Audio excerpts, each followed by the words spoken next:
Pow. Okay. Yeah. Yeah, man. You know, I'm feeling pretty good. You know, I've been laid up the last couple of weeks, man. So, you know, I did the right thing. Good, good. I know it's difficult for you. Well, I mean, a little. Well, You're actually, always on the go. you know what? I was so beat up that it was a lot easier than I thought it would be. You know? Hey, baby sis. Hey. Hey, lady. As I start moving around, I realized, like, you know, I mean, once I got better, I wanted to get up and move around. But the first 2 weeks, I was like, you know, lay it up, sleep, you know. Look, I was saying it was me and Sudi's son. We were both laying up, eating, sleeping, pooping. That was it. Grandson and grandfather. It's like we on the same program. And I got out the hospital about a week before he did. Sudi's son came home a couple of days ago. Hey. Good, good. Yeah. Shaka, right? Yeah, Shaka. He's up like, he's about 8 pounds now. Wow. All right. Yeah. He got a good name. Yeah, yeah. He's a warrior. African name, warrior. Yeah, yeah. Shaka Zulu. Yeah. No, not the Zulu. He's just Shaka. I know. His middle name is Nuri, N-U-R-I. Nuri. What does Nuri mean? Light. Light. Light. Okay. Yeah. So, you know. Okay. So he's an enlightened warrior. Okay. He ain't just going around beating people up. He's coming up with a good reason first, then beating them. You got a mission. Yeah. So I sent out, let's see, you know, Bahati, Brittany, James III, you know, a couple of different people, but we don't have to wait on them. You can get started whenever we're ready. Well, I'm ready. You ready, Donna? I'm ready. I was just going to text a little more, see if he was coming on. Y'all keep on going. Okay. I don't think I had it. I may, but I didn't think I had an email for him. So yeah, check him because I didn't reach out to him. Okay. Keep going. I'm still here. I'm still listening. Okay. All right. Well, anyway, we left off last conversation with N-Cobra. You were a member of N-Cobra. Right. So let's go back over a little bit and talk about what N-Cobra means and how you got involved.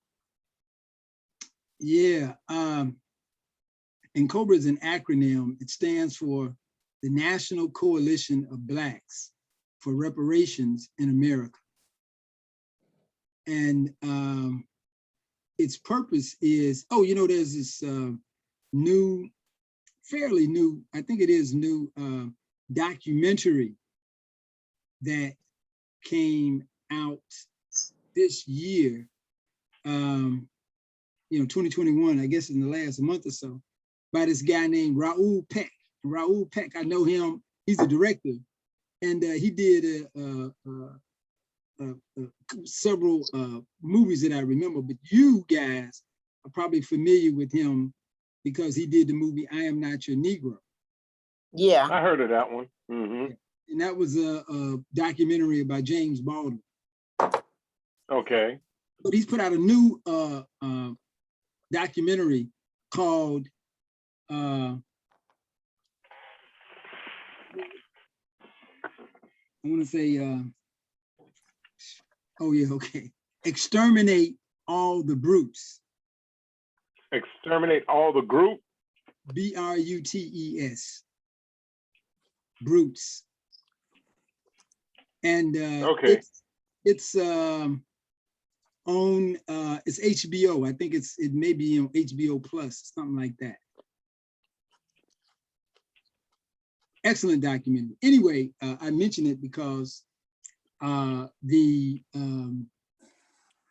National Coalition of Blacks for Reparations in America are raising the issue that, you know, actually reparations means repair. And most times when most people hear the word, they think it means compensation. You know, it means money. And while compensation is part of the repair process, is not the only, or even actually, I would dare say the most important thing for repairing a group that has been, injured, or damaged by society. And the National Coalition of Blacks for Reparations in America identifies 5 injury areas. They said people of African descent, as a result of the African chattel enslavement process, suffered injuries in the area of peoplehood or nationhood, meaning that, folk were denied, the opportunity to practice and, represent their culture. They were forced to, not only to assimilate, they were also forced to negate and give up their, cultural connection to the African continent. So peoplehood, nationhood and culture is one area, injury area. Another injury area, of course, is education. We all know that early on in the African chattel enslavement system, there was legal prohibitions against teaching African people to read. And if an African person learned how to read, they could be punished because of that. And if someone was found to have taught somebody how to read, that person could be punished. So, that's a second injury area. A third injury area is criminal punishment. Within American society, the law enforcement, court system, and corrections was not designed to serve and protect African people. It was designed to command and control them. So the system wasn't designed to provide criminal justice for people of African descent. It was designed to provide criminal punishment. And it continues to today. We see it with George Floyd. I mean, don't start me naming stuff, And, from history up until today, enslavement, Jim Crow, now new Jim Crow, all connected to this criminal punishment idea. A fourth injury area is wealth and poverty. One of the things that Europeans have done since they left Europe and stumbled out into the rest of the world has been one of their areas of specialty is called plunder. Plunder is not plunder, P-L-U-N-D-E-R, means just, coming in and ripping people off and taking stuff, and that has been their practice and continues to be in the past and continues to be their practice. And African people have been the victims of plunder, and that's one of the things that has inhibited our wealth creation. Okay, part of that, what you were explaining, you froze on the Europeans coming out of the continent. No, and one of their main things that they did, you froze. Yeah, okay, yeah, because the FBI is probably monitoring me and they didn't want me to say it. Understand, it's like that's how it is. But yeah, I mean, the Europeans, since they came out of the caves of Europe and invaded the rest of the world, that thing has been plundered.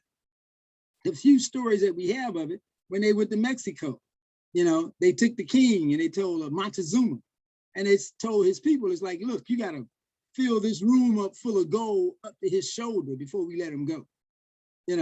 I mean, throughout the, the Spanish, the Portuguese, the Dutch, the English, the French, their thing has always been plunder, meaning I mean, there was no semblance and no pretense of fairness or, something for something. You do this for us, we'll do this for you. It was plunder. We coming in, we taking everything.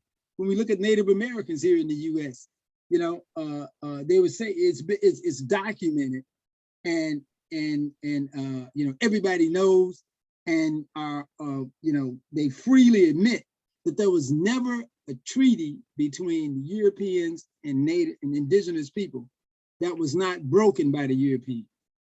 That's true. They've never honored a treaty because they were into plunder.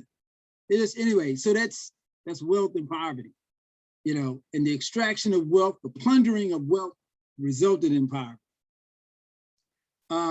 Health, I think health might be number 5. I lost count, but you know, and then, you know, the health of another injury area for people of African descent has been our health. You know, there is something called epigenetics.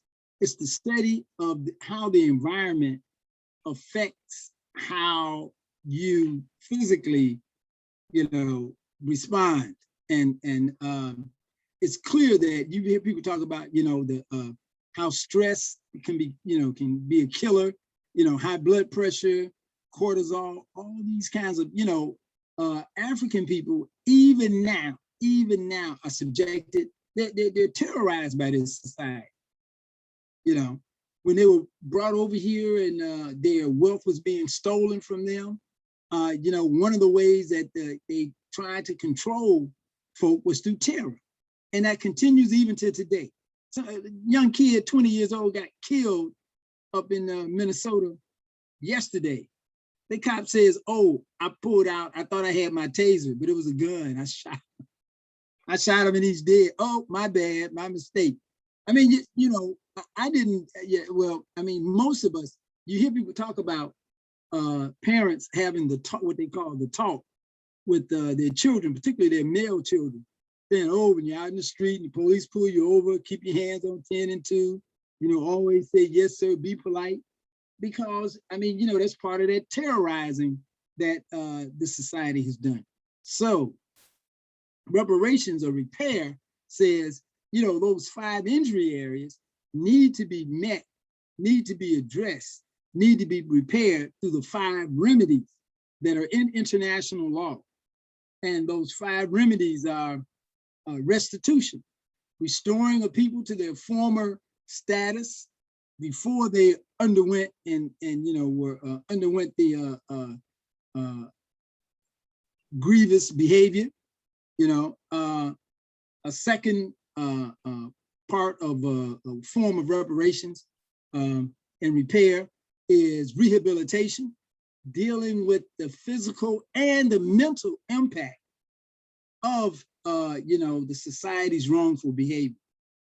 A third element of reparations is compensation, because, you know, I mean, we know that we know that our labor was stolen. We know that the value, most people don't really, there's a book out called "The Half Has Never Been Told," where they talk about how in 1864, the value, the value imputed to enslaved African people was more than agricultural, industrial, and commercial production here in the US, you know. And the way that, and it also, this book, "The Half Has Never Been Told," it talks about the whipping machine. The thing when we start talking about modern productivity methods, they would tell Percy, and you saw some of this in 12 Years a Slave. They would tell Percy, "Here's a sack. You go out there and you know, pick cotton, and you got to pick 100 pounds. So you go out and you don't do it, you're punished. If you do it, they'll say, 'Great, tomorrow you got to pick 125. And they kept going up, up, up on these, I mean, you know, these demands that were like just crippling, both mentally and physically. So rehabilitation, a second area of the 5 forms of, I think that's third. So I said restitution, you know, and restitution means, the thing is that there is a stigma for melanin content in this society. You know, I mean, not only do Europeans hold a prejudice against people who are melanin enhanced, but also within our own community, you know, because it's a societal thing.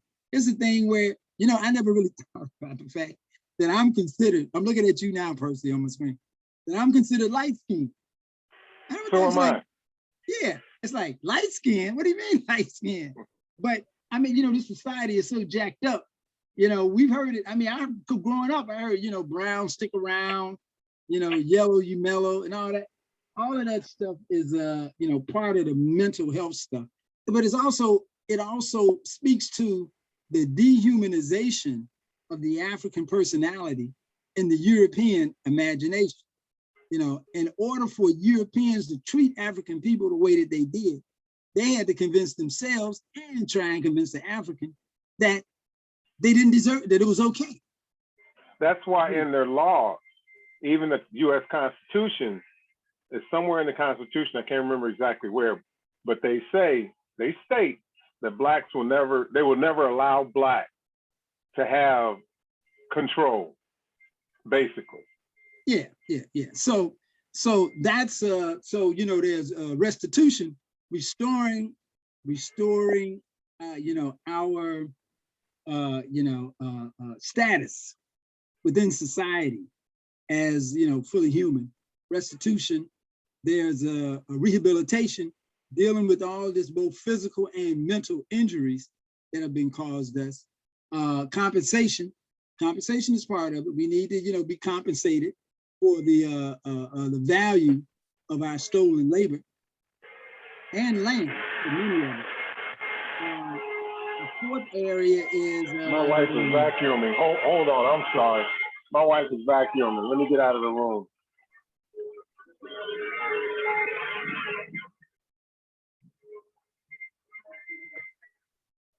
All right, I'm out. Yeah. A fourth area of reparations and repair is something called cessation, or guarantee of non-repeat.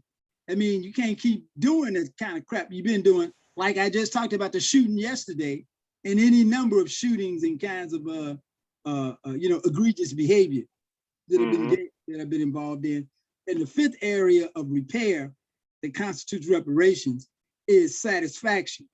And that means that the criminal can't decide what's what's adequate to make up for the crime. The people that are affected have to make that choice.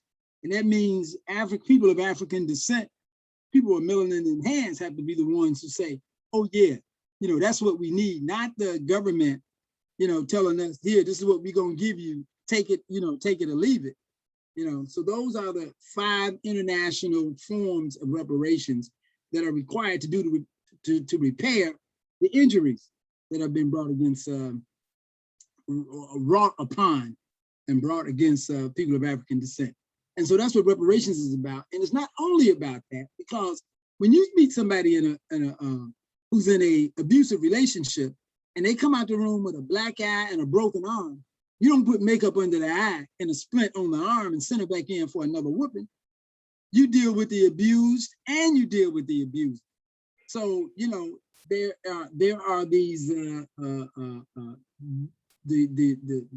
other side of the coin is that Europeans need to be repaired, because they're under this mass psychosis, this public health crisis, where if they think we're inferior, they think they're superior. Where they're not, you know. And so, you know, that's what reparations is about, and that's how I got involved. That's my response to the reparations. Okay, so where did you first get involved in Cobra? Approximate time, year. Yeah, it was probably in the late 80s, because I ended up being involved in I came to this some kind of way. I came to this idea that I was not a quote unquote black white man, that I was not of European descent, and that, you know, I had cultural practices and ideas that were different and that were deserving for me to honor and respect. And so I got involved politically in the cultural Black nationalist community. You know, you saw some of that with me hanging around with Lou Palmer, you know, who, you know, talking about doing some stuff. Some of that you saw as I got older and I had a child and was sending her to school. I sent her to this school over on the Institute of Positive Education, New Concept Development Center over on Cottage Grove, where they were teaching the children about Africa and teaching them Swahili and all that stuff. And so through that work, I ended up working with a brother, a guy named Hannibal Afrique. that lived in Chicago. And he was fairly influential within the Black nationalist community nationally.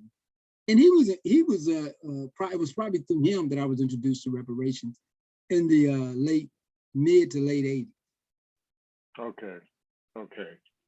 All right. So now that we got NCOBRA covered, what did you do? What have you done after NCOBRA? Now, remember, we're talking about non-paid positions. Yeah, I did 2 terms on the Manchester Police Commission up here in Manchester. You know, I meant to take a picture. I'm about to go by the police station and take a picture of that plaque so I can send it to you. Okay. Okay. Yeah, where they dedicated the building. I was on the commission when they built the new police station. So they put my name on the plaque as something, I don't know. But yeah, I served on the police commission, which was an advisory body that, you know, advised the police about, and the police chief actually about, you know, what was going on in community relations here in Manchester. When I came to New Hampshire in shortly after I came to New Hampshire in 92, probably around 1993, I joined the local NAACP and served probably at least 10, 15 years as the legal redress. I was the person who handled the complaints that came in, discrimination complaints that came in from people. Partly, I did that partly because I was, I had paralegal training. And so, you know, I knew a little bit about the system. And I think I also served a term as a treasurer, and I served a term as the president of the local branch here in Manchester. And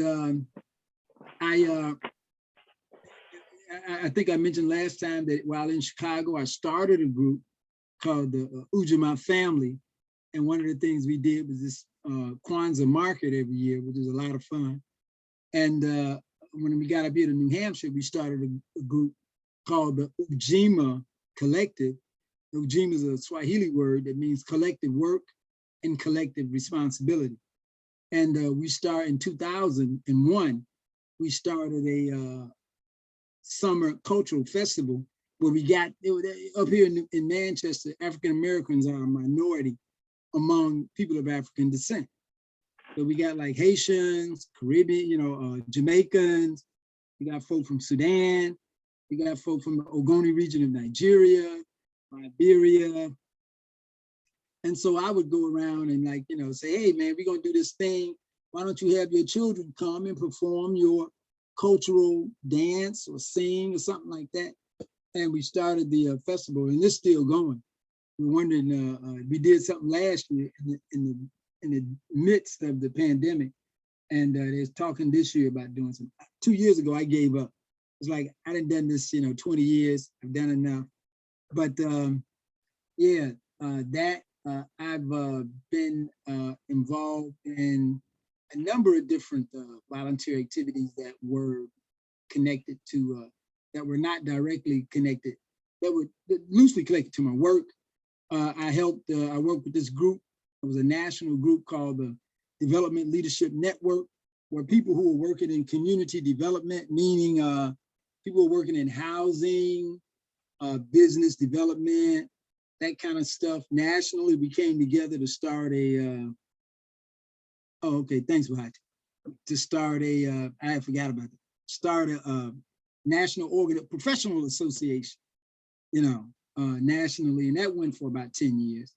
I served in a number of capacities. Around 95, probably, I first got involved with, here in New England, because New England is, the states are so small geographically, then a lot of times activity that happens here is regional.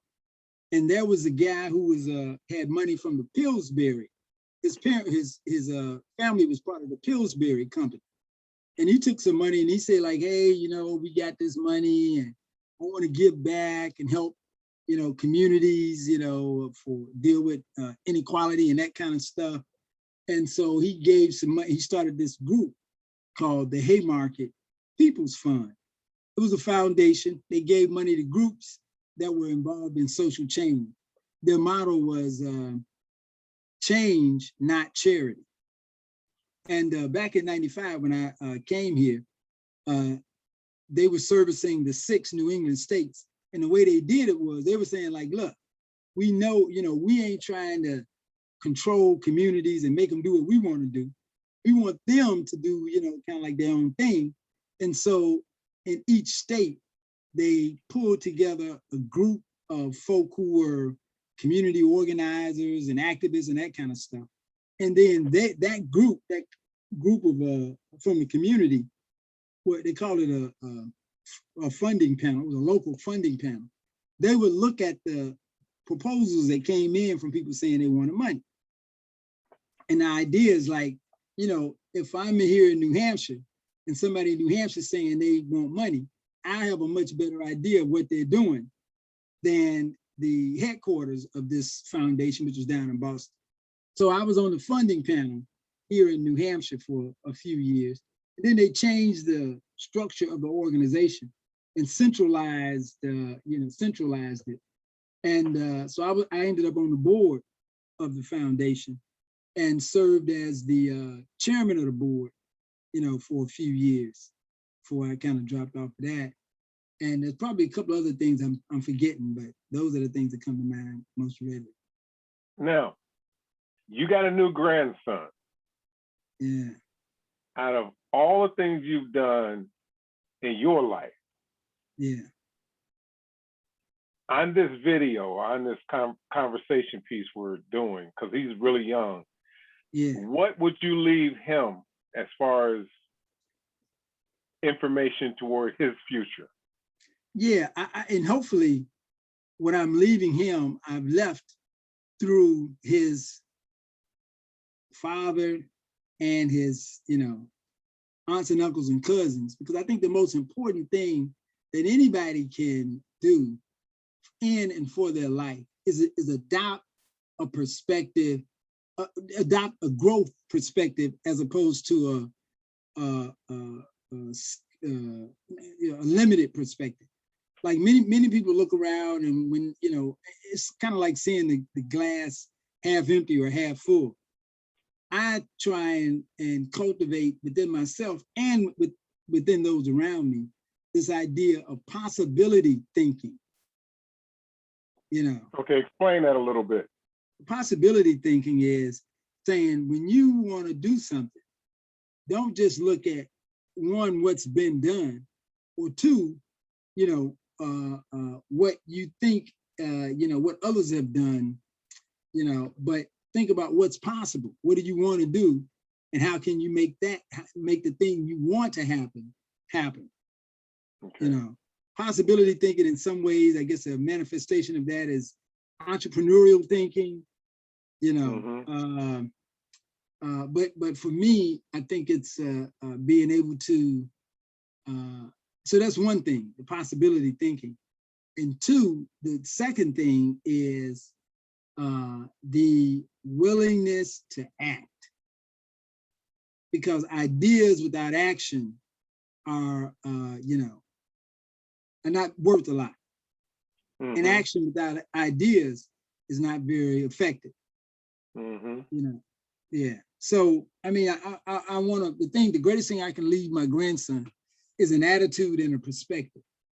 One where, when he looks at the world, he sees possibilities and he's willing to take action to make them happen. Okay, I see some of that in my own life, like, when I did the recycling center, it was like, looked around and like, what kind of thing can I do? What kind of resources are available in the community? And sort of said, hey, this is something, I put the business plan together and made it happen. And so, I mean, that's an example of where I did something like willfully, intentionally. But even, other things in life that have come my way have, I have been able to benefit from them and capitalize on them because of my, approach in terms of, seeing what's possible and taking the initiative. Okay, anybody else got questions? I see I got 3 other people on here. Or is it 2 people? Let me see. I'm on my I think it's phone. Bahati and Donna. Yeah, I see Bahati. No, I don't have any questions. Keep going. And Brittany's on. Is that Brittany, Hey, baby? Skittles. Hey.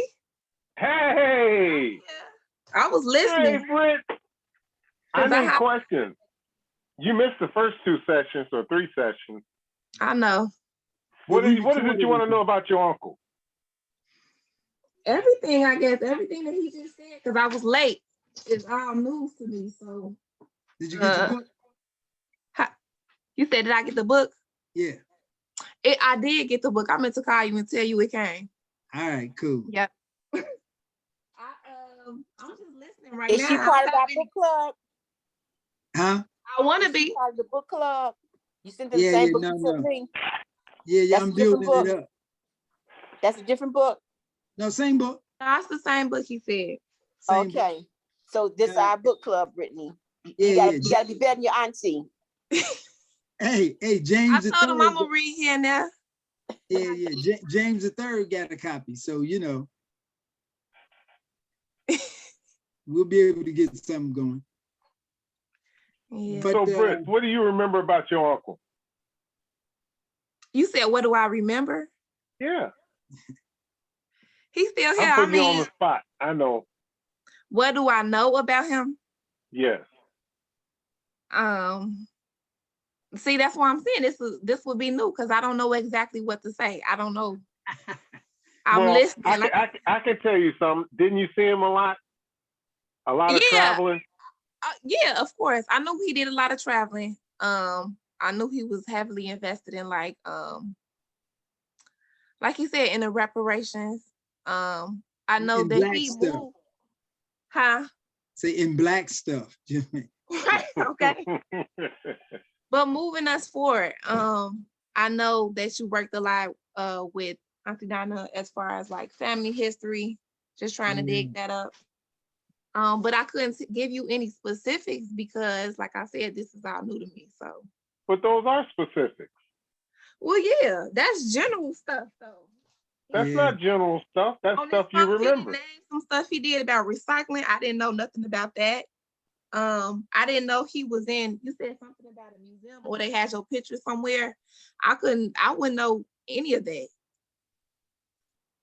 That's new to me. Yeah. I mean, you know, Brittany, you were like, you were younger, so you know, I mean, you would be around, but it wasn't like I was talking to you. You know, I was just right. Yeah.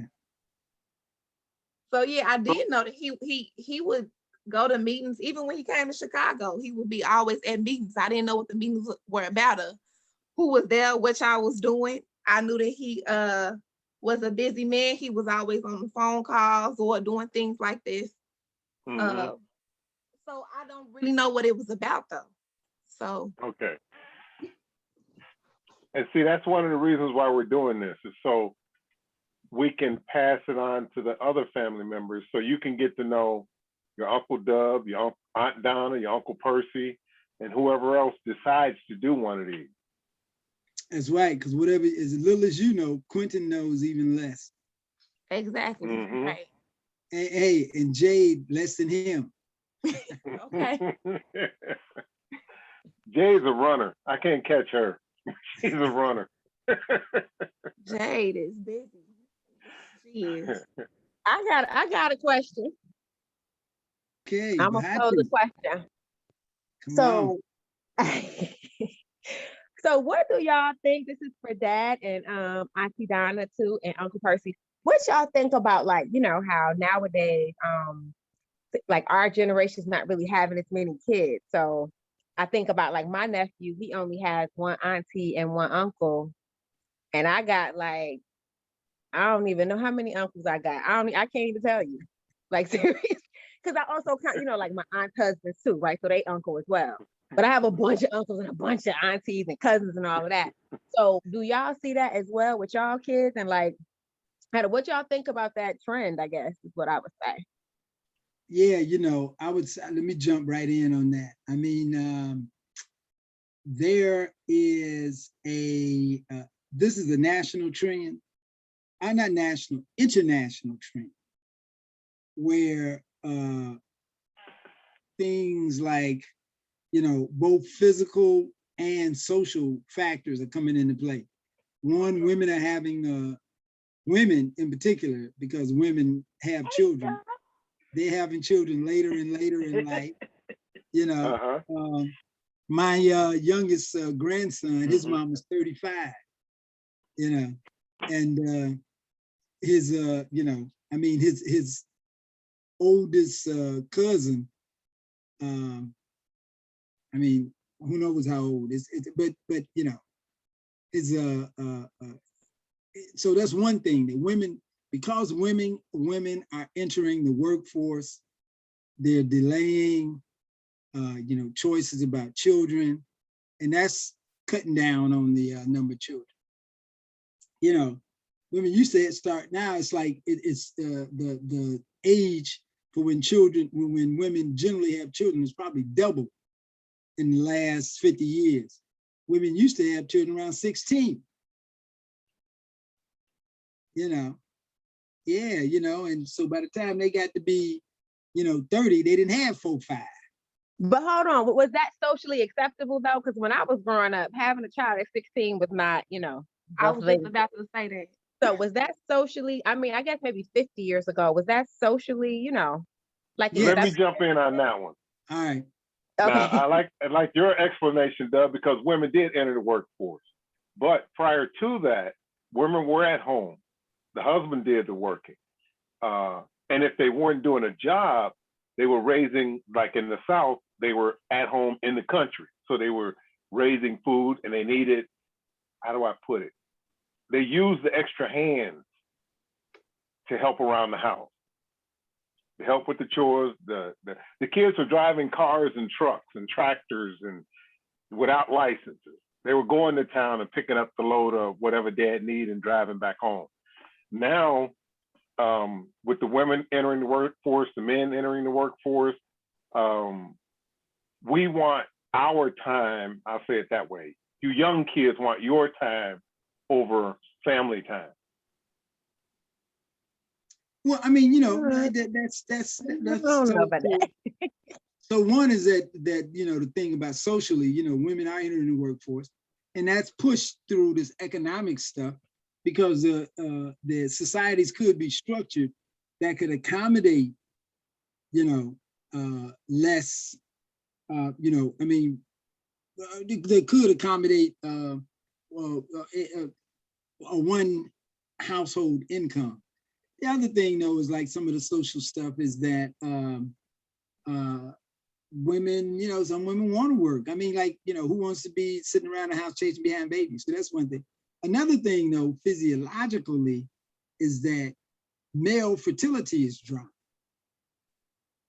That's true too. Yeah, all over the world. And some of that is from, the environment. They got all kind of chemical stuff in the environment, in the water, so that's affecting people as well, Well, wait now, what about all the stress that the women put on the men? What? What stress? Hey, I thought the women would, I don't know, versus you and I, we didn't hang out like that. I thought the women were the stress relievers. They're supposed to be stress relievers, but they put that on you talking about, if you don't get out there and make that money. Really, Uncle? Really? Really? Wait, where's Auntie Donna? Auntie Donna, what's your opinion? We need the woman's opinion. What's your opinion? Be a seasoned woman. Let's hear it. Yes. What's your opinion? Auntie, come through. That's interesting. That's interesting. I think kids are more expensive now. What you think, Britt? Kids are expensive. And I think it's just not the same. All of that. I think one, we're kind of raised to have kids. Like, okay, don't have any kids until you ready, whatever that means or whatever. So we never, right. When are we ready? And then number two, because when I was younger, I always wanted 10 kids. But after I had one, I'm like, this is a lot of work. And to be hands-on with your kids, it takes even more. So I think, amen. Okay, Auntie Donna, you back. Yes, tell us what you think. I kind of missed it. Y'all was moving around. What was the question? Okay, the question is like, what do y'all think about how like our generation's having not less kids? So like for my nephew, he only has one auntie and one uncle. But I have like lots of uncles and lots of aunties, right? And then if he might not, I mean, I don't know if they're planning to have another one, but it's like families are just smaller. So what do you think, like what do you think about that? And why do you think that is? That's a good one. I'm gonna say I agree the families are smaller. Of course, I only had two, and most of my brothers and sisters, except for James and Willie Earl, only had 2 to 3. I don't know. Yeah. I don't know if it's a good thing or a bad thing, because of course I'm the baby of 14. So I like being a baby of 14. I had all kind of brothers and sisters and cousins. But I think that it was hard for mom and daddy. Even though Well, go ahead, I'm sorry. I even was though gonna say, give them the explanation about what mama said. She had to do what she had to do to take care of her kids. she always did that. But the point is, was it a good thing to have so many if you had to do what you had to do instead of, stopping maybe at one point and say, hey, that's enough. Like we did. When I had little Morris, I was like, I'm finished, and you have no more coming out of here. It was painful. But, I wanted a little girl, so I tried one more time, and thank the Lord I got a little girl. And I was finished. That was it for me. But some people, I mean, they have more kids. I'm not saying it's right or wrong, but for a lot of people, it's a lot of work. It's expensive. Mm-hmm. It's time consuming, and everybody don't have a structure to have support to help with those kids. And kids need a lot of structure and support. I believe in the village raising the kids. That's it. I think, but I believe in that. It takes a village to raise a kid, and it do. Whether they have a mother and a father or not, or grandmother, grandfather. And I think that the aunties and uncles and cousins play a really significant role in children raising. It's giving them support and love and friends. Because when you get all them cousins, you don't need no more friends. But yeah, so I don't know why it's happening. I don't know why it does, but when I was younger, I always said I wanted 10 kids. Once I had the first, I was finished with it. What is with y'all in this 10 kids? That never came into my mind. I just wanted big Waltons, and I wanted 10. Oh, the Waltons. Okay, got you. Yes. Okay. Good night, John Boy. Good night, Mary Ellen. I wanted my babies to always have somebody. Like if I had a lot of kids, I felt like, they will always be a unit. They will always for look sure. after each other. Kids, yes. Stuff like that. Right. And then I even heard stories that my mom and her siblings growing up, and I feel like, okay, they have, branch out and have cousins, this, that, and the third. They would always just have the family themselves. But like she said, after one, you like, Then now me too, I'm like, But you got support. I get a lot of support and help. I don't want to run my village down though. Cause I thought about it. I'm like, do I want any more kids? And the idea of having kids is good because I'm like, okay, if anything ever happens to me, they have them. But I don't know if I got the energy now and the patience now to put forth in them kids. I will highly depend on my village. And y'all, that right there is the attitude. I can't call Uncle Percy watch my kids for me because I'm tired. Or yes, you could.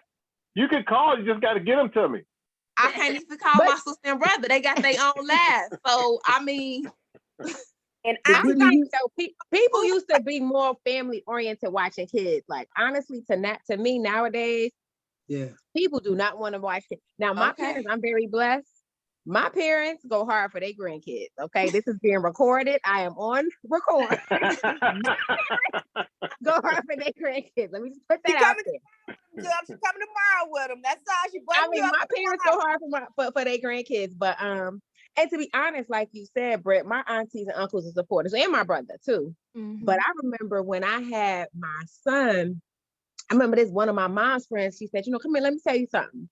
I said, "Okay." I was 27. She said, you know what? Don't you have no more kids? Okay. And I was like, well, you're not paying for the kids, but I felt like I kind of got that a lot, like, be careful, the more kids, my grandmother say, the more kids you got, they like, what she say? They like birds on your wings. So the more you got, the more you can't fly. So I feel like we were kind of warned a little bit against that, just a little, that, don't have, maybe 4 and 5 and 6. I don't know. I feel like I got that from both my grandmothers, honestly. I don't know what you think, Britt. I feel the same way. I think it was just somehow embedded in us, like, okay, wait to have kids, and then when you do have kids, you limit it, okay, 1 or 2 or 3 or whatever. Then after that, now they sad at you. So it's like, but in my head though, like I said or whatever, I would think that it would be a good idea, like, okay, they will always have themselves. But then when That's true. kids, I started thinking differently. And then, talking to elders, they like, hold on now. Kids gonna hold you back. You can't really do what you got to do with kids, this, that, and the third. So I think that all played into it. Yeah, that's true. That's true. But it's so different now for our kids to have like cousins, it's just so Okay. I've been wanting so my different. babies to have cousins so they can have friends.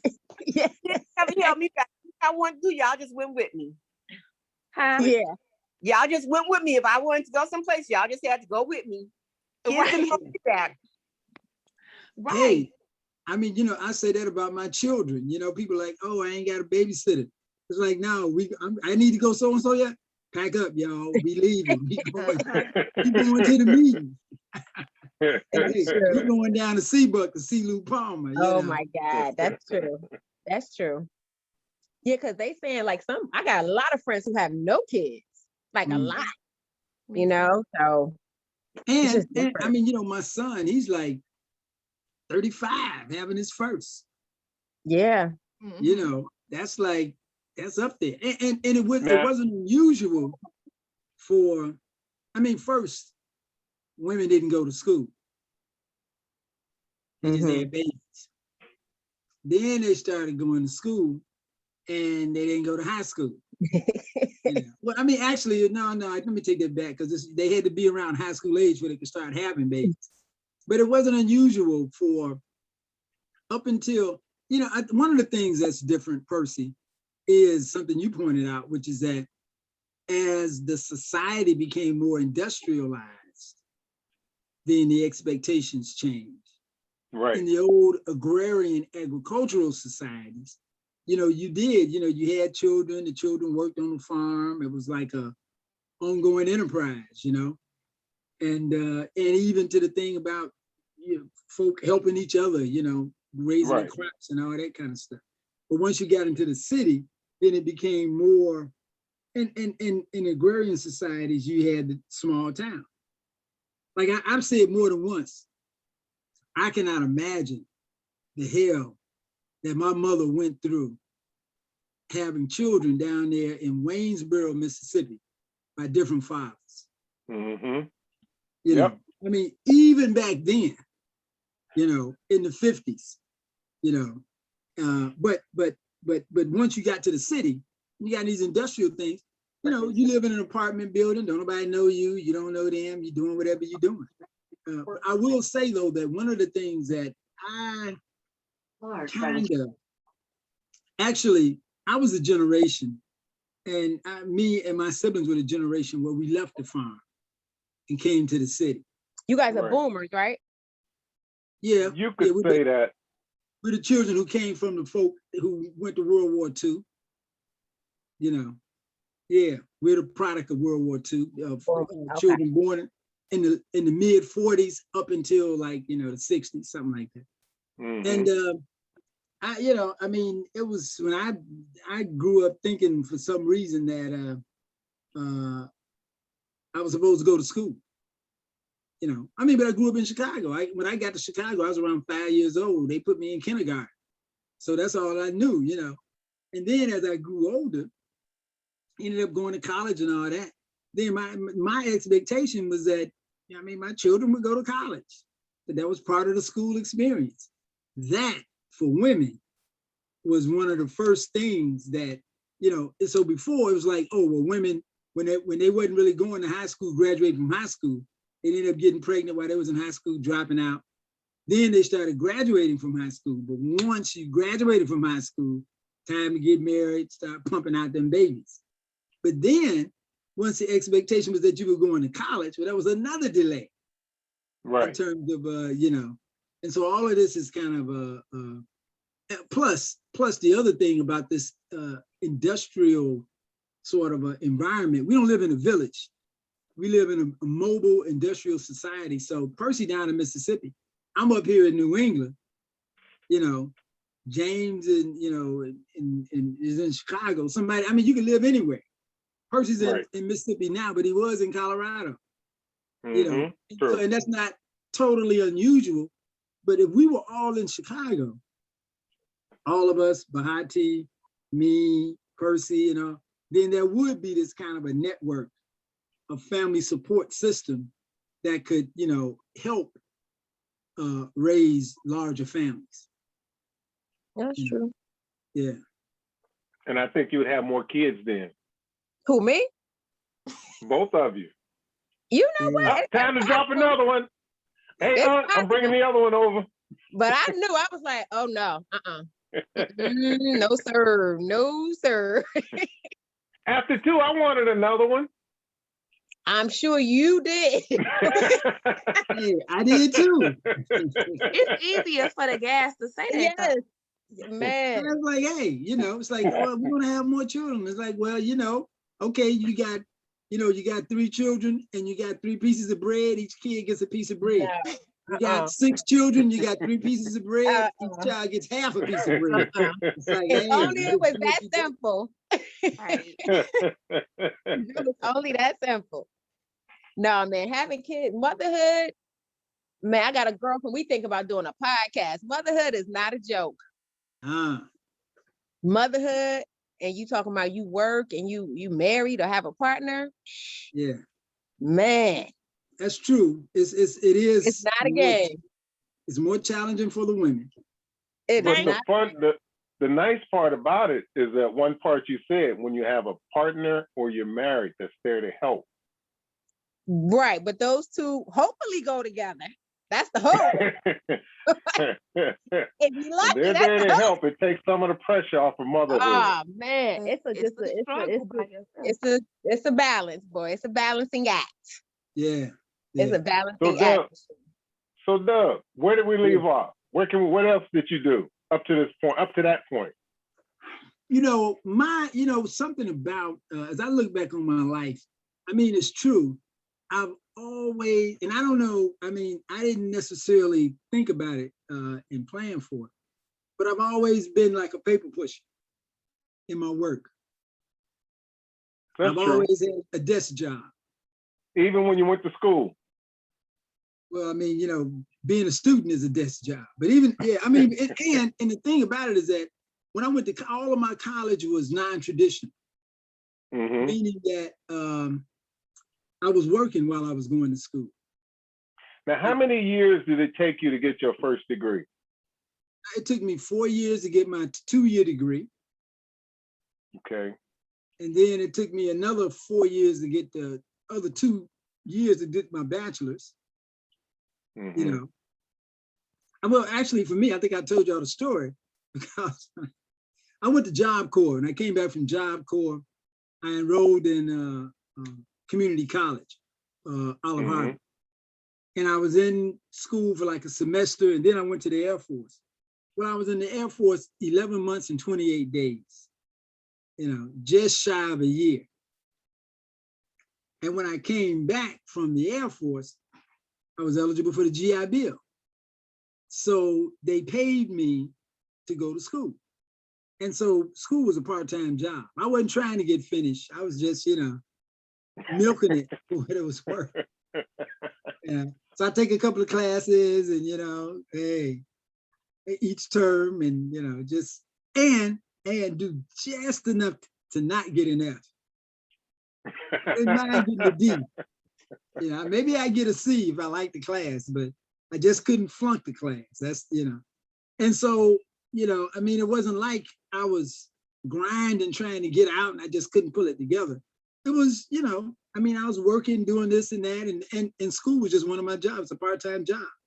And so that's why it ended up taking me as long as it did, because, you know, I mean, I wasn't in no hurry. And the other thing though is that I say the other thing, but when I had the opportunity to get a master's, it was a non-traditional program too, because you went to school one weekend out of the month. Mm.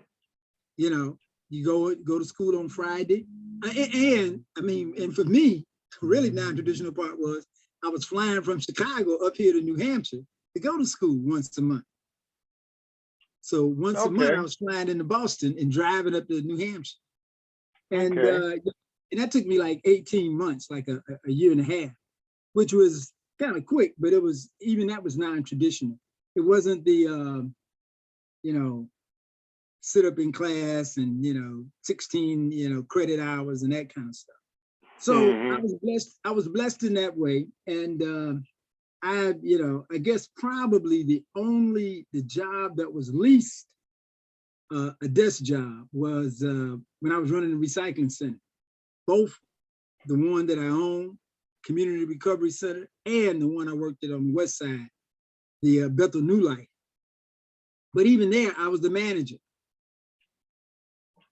You know, so I mean, it wasn't nothing that I don't remember consciously thinking about that. But when I went to join the military, at the Air Force, they told me to take this diagnostic test, take this test. And I took the test and they said, oh, okay, we're gonna give you the job of being a personal affairs clerk. So even, you know, I mean, I was just, my skill set was a clerk, a desk job skill set. And let me tell you about my work. You asked me about my my first job, kind of like the first real kind of thing where I started making money. I was living on 65th and Kimbar. I believe I was, during the time I was living over there on 65th and Kimbar. I was hanging out with my older brother. And we had it was during the time of the school where they had fundraisers. And we had these chocolate bars. And he said like, hey man, let's go down into this neighborhood, nearby neighborhood, Hyde Park, where the you know, where the University of Chicago was, and we'll sell the chocolate bars. So we went over there and we was like scamming them. How much are the chocolate bars? $5. It cost 50 cents, I think, something like that. You know, so we was over there running that scam. And then my brother got this gig, I think like maybe that next summer. He got this gig working with a company that sold magazine subscriptions. And you were supposed to go and tell them you worked for a, in fact, we might have did this before we did the chocolate bars, but you worked for a baseball team and you were selling these magazines so we could get uniforms. And, you know, we did that scam. And I think that was the line when we were selling the chocolate bars. We was telling them like, oh yeah, you know, we doing this thing. And so, let's see, what did I do after that? Because I was, you know, I mean, I was kind of industrious, you know, I was trying to like kind of keep something going. It seems like the next thing I did was I went to Job Corps. And I went to Job Corps because my brother was going. And I don't know if he actually went. But anyway, I signed up because you could get your, it was my, this is years later, I was in my second, after my sophomore year, I signed up for Job Corps because if you stayed, you could get your high school diploma.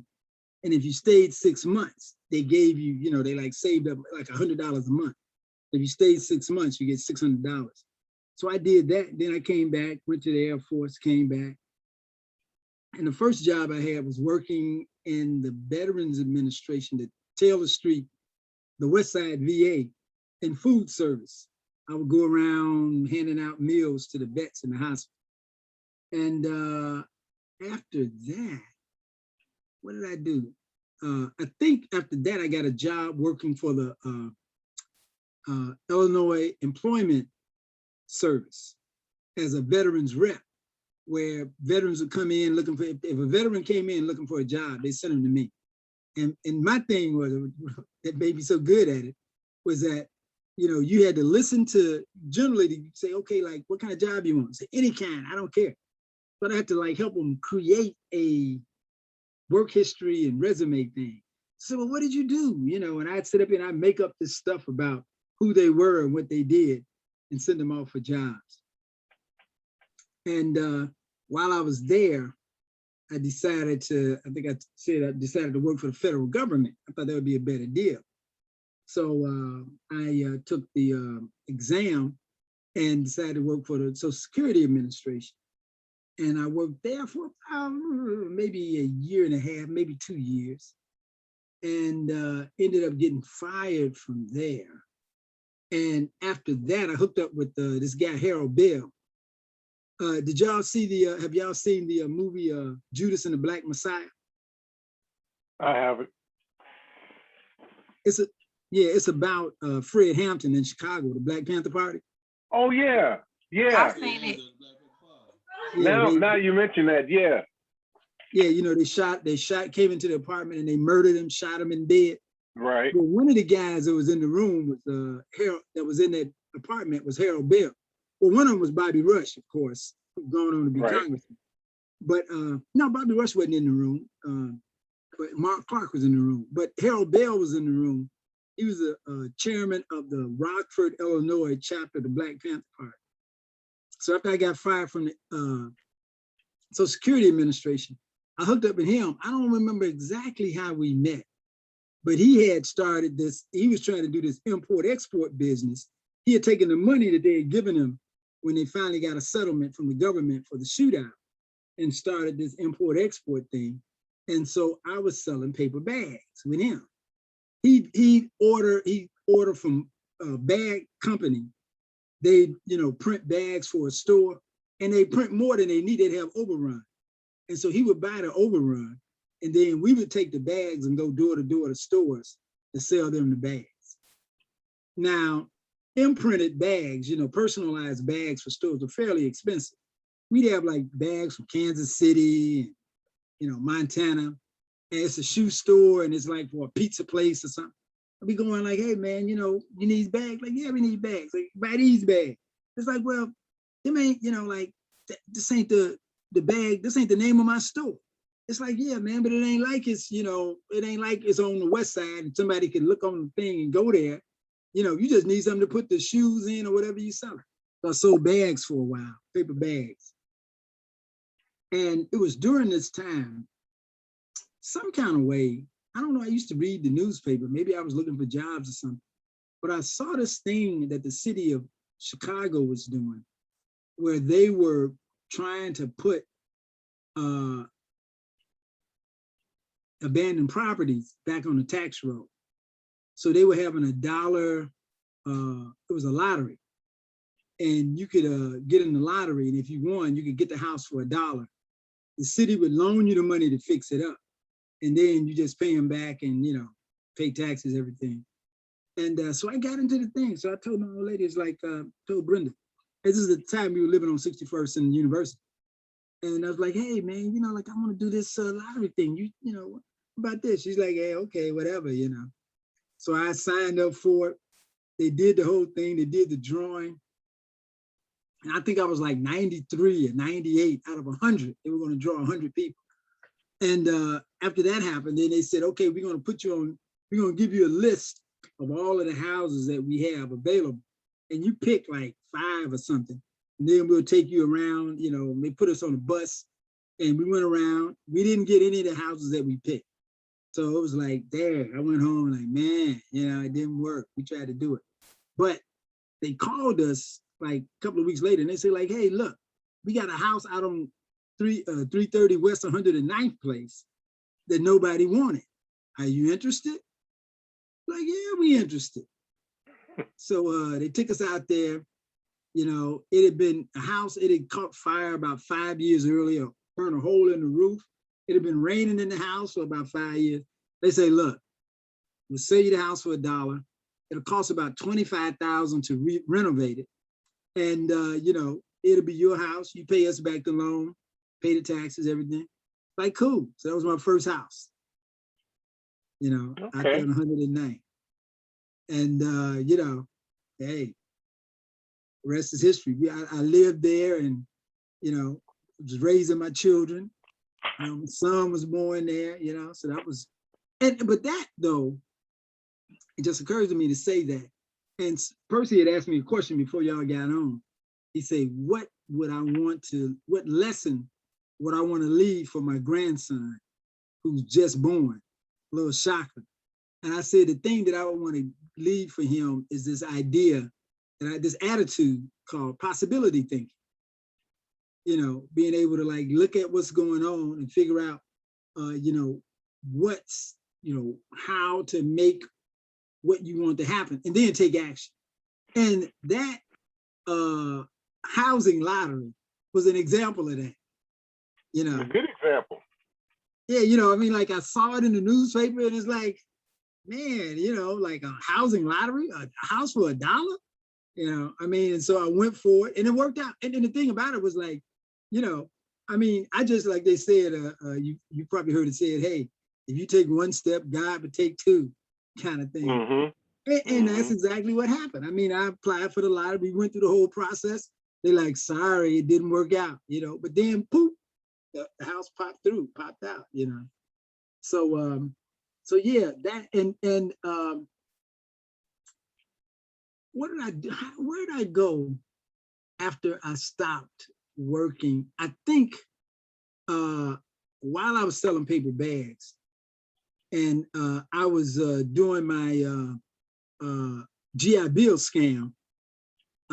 They told me like I had about 6 months left in my GI Bill. So they said, what you want to do? You ain't got enough. It's like you've been going so slow, you can't finish your bachelor's degree in 6 months. And so I said, well, let me look around. So I found out that I could get a paralegal certificate from Roosevelt University in 6 months. So I signed up for that. And while taking that class, one of the guys in the class, Greg Dollison, was working for the Illinois Industrial Commission. That's the state agency that administers workers' compensation. If you get hurt on the job, how much do you get, that kind of thing. They got a scale, like if they cut your finger off at the first knuckle, that's one price. If they cut it off at the second knuckle, that's another one. They got this whole thing. And so he's like, yeah, man, we looking for a paralegal over at the thing. And I was like, well, cool, man. So he took me over, I applied. So I started working for the Illinois Industrial Commission. And while there, I got involved with this recycling stuff. I started hearing about recycling. I was trying to put it together. So I started going to these meetings for the, it's called the Coalition for Appropriate Waste Disposal. There's a group called the Center for Neighborhood Technology, was organizing. So I was going to the meeting, and one of the people that worked there told me like, hey, we got an opening here at this place. Would you be interested? It was like an environmental associate or something like that. I was like, yeah, And so I took that gig, and I was going around. I was looking for an article. I was in a magazine like way back in the day. There was an environmental magazine, because since I was African American, I was like one of the only people in the room. And all these meetings, they have public hearings and all this stuff. I'd be the only African American in the room, And people would like, yeah, ask, well, how you get into this environmental stuff? And my rap was like, look, I'm not an environmental recycler. I'm an economic recycler. I'm doing this because I want to help my community economically, and there's, economic benefit in doing this stuff. And so I started working at the Center for Neighborhood Technology as an environmental associate. And while there, I enrolled in a program at Northeastern Illinois University called the University Without Walls.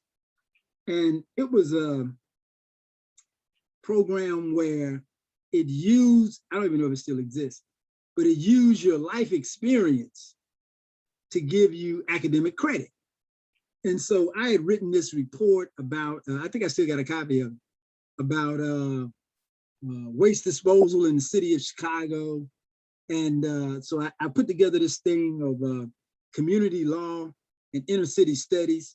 And the inner city studies part was my working in the environmental stuff, and the community law stuff was, since I got my paralegal certificate, like I was working at the Operation Push, a legal clinic on Saturdays and that kind of stuff. And so I put those experiences together and turned in all this work, and they gave me my bachelor's. I said they gave me, I earned my bachelor's without going to class. So that's how I got my bachelor's, you know. And while I was working for this group, the Center for Neighborhood Technology, one of the guys that was a member of this Coalition for Appropriate Waste Disposal worked, and he lived in Hyde Park, and he worked at the University of Chicago, but he had this recycling operation thing going. And he had a place down on 37th and Calumet. And, you know, I told the story before. He was complaining that he thought the guys down there were ripping him off by, you know, I get Percy to come with a, you know, a mask on his face and stick a gun in my rib and say, give me all the money. And I give him the money, you know. And he was like, and this guy was like, no, they went in a scam. I think I'm gonna shut it down. I said, well, wait a minute, man. Why don't you let me run the thing? And, you know, and it's like, I mean, you can buy the stuff from me and you can still sell it. And so that's how I started my recycling center. And I was there a couple of years, and, you know, the garbage barge and the bottom fell out of the market. And so when I closed my center down, I went to work on the west side to manage one of the people who was in the, when I was working for the Center for Neighborhood Technology, I was the organizer, the manager for the Coalition for Appropriate Waste Disposal, meaning all of the recycling centers around the city were part of this group, and I was like the staff person for it. So when I closed my center down, one of the people who was part of that group was Mary Nelson, Reverend Mary Nelson, who was a minister for Bethel New Life Church on the west side. And she's like, hey, I got a recycling center. We need a manager. Why don't you come over there and do our thing? I was like, cool.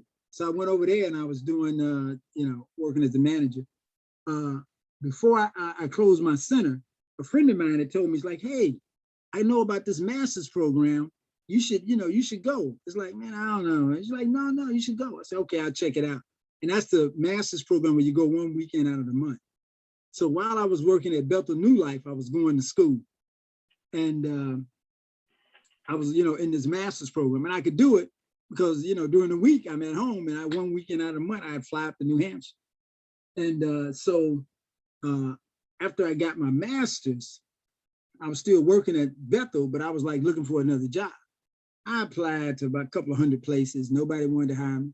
And then one day the school called and was like, hey, the administrator at the school left. Would you be interested in applying? And it's like, so I talked to my old lady. It's like, hey, you know, they asking me about this job up in New Hampshire. What do you think? She's like, hey, ain't nobody else hired you. Go ahead and put an application there too. And that came through. And that's how I ended up here in New Hampshire. That's my working life history. Well, you got a great history there. Yeah. And you're leaving a good legacy for your kids and your grandkids, because I can see you and Sudi, and I see Brenda and Bahati. That's on my part, though. Yeah. But I see you and Sudi. Yeah, you know, my son tells me, Percy, you're a father. My son tells me that he says, you know, when I was younger, me and my father, we didn't get along. But, you know, my father, he actually worked at the relationship, and now we got a good relationship. I don't know what I did that, you know, constitutes working. I just, you know, but okay. Well, he went from being your son to your son or your friend's son. You say it like that. Yeah. So, you know, things worked out. I mean, and I tell him, it's like, look, man, this boy, he's gonna get on your nerves. If you can just keep him alive till he gets grown. You know, you don't kill him and he don't kill you. Just keep him alive. You know, that's your job, you know. So, do you think we've covered enough in your life? I think so. There, you know, I mean, there's a lot of stuff that I'm actually thinking about. In fact, I just talked to my buddy Kareem, a colleague of mine that I met about 20 years ago about possibly buying land in Alabama. Oh, he's in Alabama. I thought he was in North Carolina. Yeah, he's living in North Carolina now, Charlotte. Okay. Okay. But you know, he's looking around down in Tuskegee. All right. So how much land you looking at buying? The place that he was looking, I mean, we're talking about sharing a spot, but the place he was looking at, I think he said it was like maybe like 4 acres and had a house with like 3 bedrooms and 2.5 baths, and it was like $100,000. Huh? Yeah, I mean, that's about right. That's about right. That's about right. Yeah, it's Tuskegee, you know, it ain't Boston, you know. Yeah, that's about right. Yeah, you know, and it's like, you know, oh, okay, well, I mean, I'm getting to be an old guy. I ain't gonna be doing, I don't need a lot of running around and, you know, I don't need nightclubs and, you know, movie theaters and all that. Give me an internet connection. I can just about do what I need to do. So you thinking about coming down with the snakes, the copperheads and the moccasins and come back to the land, you know. Mm-hmm. Come back to the land, get out of this, you know, crazy rat race. You know, I mean, I think that one of the things that he and me and this guy have been talking about is developing, you know, writing up and developing a elders' rites of passage program. You mentioned that in one of our conversations. Yeah. So, you know, I mean, that would be, you know, I think that's something that's really important because too many times, you know, I look at my son even, you know, he's a coach, so he's got an excuse. But a lot of these young folks still walking around in athletic gear, and they're like in their 40s and 50s, you know? Right. And it's like, okay, it's like, it might be time to grow up, you know, give up some of that stuff. But no, I think I did a good job on my life. Maybe we should do Donna next. All right, I'm ready. You know, she's got like Officer Brown can tell us her story. Yeah, how many people she beat up? 0. At the beginning, you little Billy Club. I wasn't Billy Club happy, baby. I do have some antics, but it wasn't with no Billy Club. And I don't know if I want that to be on tape, what I got to say about my aunt as a police officer. Well, you only discuss what you want to discuss. Yeah, and you can always tell us about what happened with one of your friends. That's true. That's true. Okay. And then once we do her, Percy, we'll do you. I'm ready. You ready? I'm ready. I'm gonna have to sit down and do Diane. I gotta figure out how to record on the phone. Well, see, that's no, but Arlington Heights. Well, include them. Are we doing the Zoom now? Yeah, just have a call Zoom by phone. You get Yeah. You get East Center, West Center, South Center. It's all. You know what I mean? Now say it again. I said just instead of her coming, accessing Zoom by her camera, just have her access it by phone. There's a telephone number she dials, and then she puts in the code, you know, and it'll be, you know, you'll be able to record her just like you're recording us. Just like we're recording now. Okay. Because I want to do Diane. She's been talking to me more and more lately, and I've been doing CDs for her and stuff. And she's been telling me her life. Okay. And we've already talked about trying to do Cynthia, Teresa, and whoever else in the family would like to be, you know, recorded. Yeah, I know I put Donna on the spot, but Percy, this is kind of like your thing, so you can, you know, set it up. You know, I mean, you may want to do Diane next. I don't know. Yeah, do Diane. You know how to do these Zoom things. Yeah, I mean, just tell me and I'll follow directions. No, we'll do Donna, then we'll do me, then we'll do Diane. Okay. Do Diane next. Okay, you do me next. How's that? Do Diane next. I'll talk Your to her little and see if sister. she wants to do a Zoom with the Okay. rest of the family on the thing with her. Okay, cool. And then How's that? you'll get ours in. Okay, that sounds good. You Yeah, want to try it that way? yeah. Okay. I'll give her a call probably after we get off. Okay. So Brittany, you getting the inside story. I'm listening. Yeah, no, I'm saying you're getting the inside story. And I need to, I had thought to, I got like a stack of DVDs. I got to just take the time to make copies of them, you know. And I'll try and send everybody who's been on the calls a copy of, oh, you know what? I thought about it again. It's like, well, why am I sending out DVDs? Why ain't I just making a YouTube? Sending a Yeah. YouTube one. That sounds good. I can make my own DVD. And I did get that CD, I believe it is, you sent me. Yeah. I got that. mine. Did it play? I haven't played it yet, I haven't Okay. played it either. Yeah, see, but I that's do why have it. that's why I need to go ahead and send a YouTube link. Can't nobody use DVDs and CDs no more, no way. I do. That was old school, you know. Yeah. You gotta have a computer with it, and the one I got don't have. I know. Yeah, they don't even build into the computers no more. So I'll Yeah. do that. I can do that much easier and much sooner. So I'll put up some YouTube stuff and send it out. Okay. All right, y'all. I guess are we finished for tonight? I believe so. Love you Has guys. this? Go ahead. Good night. Love you guys. All right, love All you right. guys. Remember, we talking on the 1st. Yeah, On the first month. First of every month. Yeah, I gotta First. put a Who's little setting it up? reminder in. Bahati, you setting it up? I can set it up. Okay, because I still don't know how to set up a Zoom. Get in there. Okay. So Britt, we trying to bring one. We trying to each bring one person, Britt. So try and bring a person. Anybody? It could be your kids. Family. Yeah, any family member. Okay. All right, y'all. On the first. On the 1st, yes. Okay. Yes. Well, this ends the recording of Woolard H. Leck, alias Dub. Yeah. All right, Hey, y'all. all right. right. Love All you right. guys. Be All right, good. love you guys. Bye-bye. Love you. Bye. Bye-bye.